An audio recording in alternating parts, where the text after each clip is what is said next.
But then it goes on to say in Genesis 18 that two of the men got up after dinner and thanked him for dinner. And it says, but the one stayed with him. Read the whole account in Genesis 18 and 19. Genesis 18, 19, the entire story is there, where the three men come walking up into the camp. They met Abraham and his wife. Abraham asked them to sit down and have dinner. They did. Then after dinner, the two men got up and said, we really have to be going. We have a mission to do. They walked off. After thanking him for dinner, they walked off. But it says that the Lord, the Creator, Almighty God, the Creator, sat there and continued to talk with Abraham about personal things. God, the Creator, sat there after Abraham and his wife had fixed him dinner. Think about that. What is being said here? God, the Creator, has dropped by. You fix him a little lunch or something. And he has two other accompanying gods with him. But since he is the God that you have chosen, he will stick around a little bit and hang out with you for a little bit. But the others have to go. They have other things to do. Okay? Now, what are the others going out to do? Well, go to chapter 19. And it said, and there came, chapter 19 says the two in chapter 18 who just had dinner and left. In chapter 19 it says, and so there came two angels to Sodom. Now we're talking about the cities of Sodom and Gomorrah and the two angels that came in to Sodom and Gomorrah. But again, the word angel is a mistranslation in the English translation. It was actually sons of God. How do we know that? Well, we read on. And there came two angels to Sodom. And behold now, my lords. Well, I'll read it. And there came two angels to Sodom at evening time. And Lot sat in the gate of Sodom. And Lot, seeing them, rose up to meet them. And he bowed himself with his face toward the ground. And he said, behold now, my lords, turn in, I pray to you, into your servant's house and tarry overnight. So Lot was saying to his lords, these gods that he recognized, you need to come in and stay with me in my home tonight. Why? Because this is a very vicious city. This is Sodom. This place is crawling with murderers and crawling with evil people. And so he made them a feast, and they did bake unleavened bread, and they did eat. So he brought them in, fed them again. And where are the men which came in? Well, the homosexuals, we're told, surrounded, if you recall in the Bible, chapter 19 of Genesis, the homosexuals thought these two new guys that came into town were extraordinarily good-looking, handsome men and wanted to have sex with them. This is in the Bible, Genesis 18 and 19.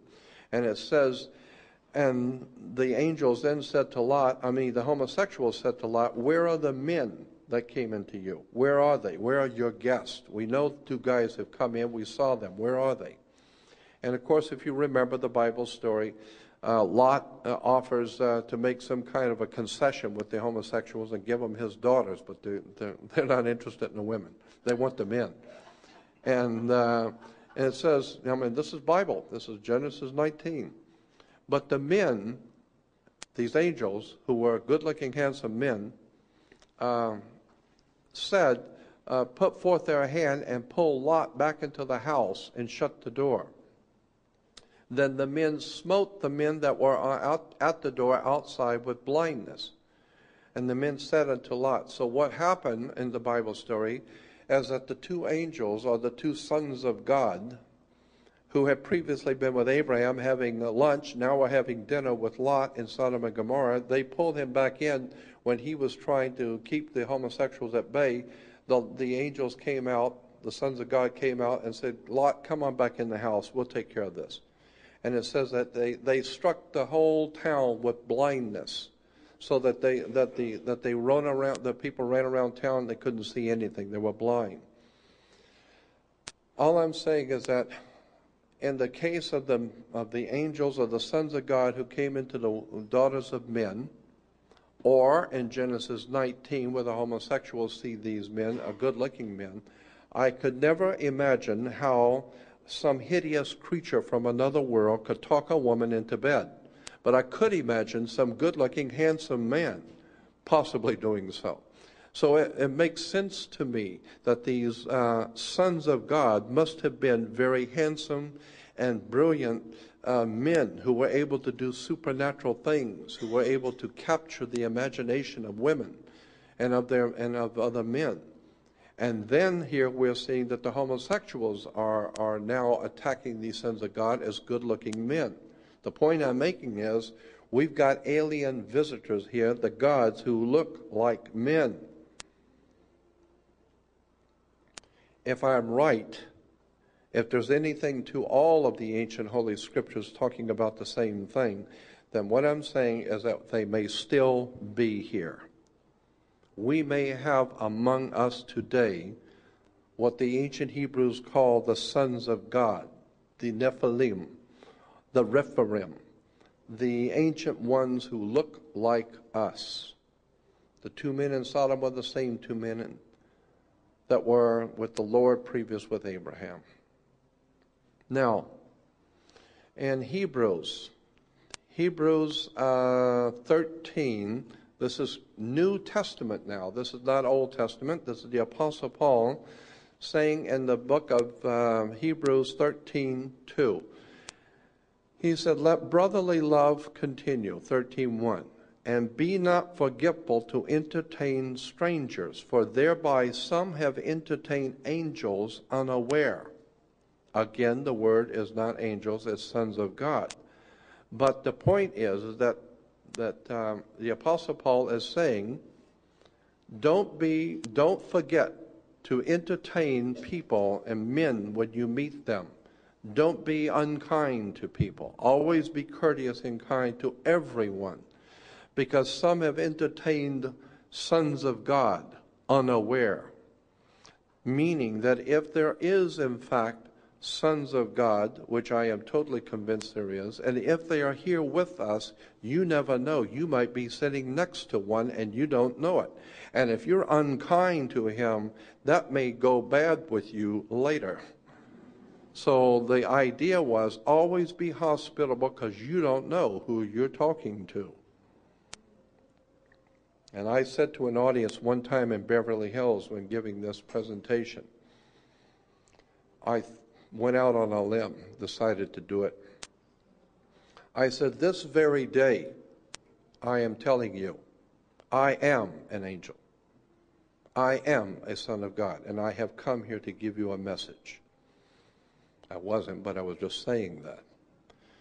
And I said, consequently, I might be just joking, and maybe I'm not really a son of God anyway. But you don't know for sure. All you know is I've told you I was. And if I'm wrong, there is no harm. But if I'm right, I'll see you when you die, and I'm going to be waiting for you on the other side. Right now, you have all the options. When you die, you're mine, and I'm waiting for you. So let's show a little respect. And it worked a little bit, I think, because they weren't laughing. They were looking at me. Obviously, either this guy is mentally deranged or he's serious. In either case, don't mess with him, right?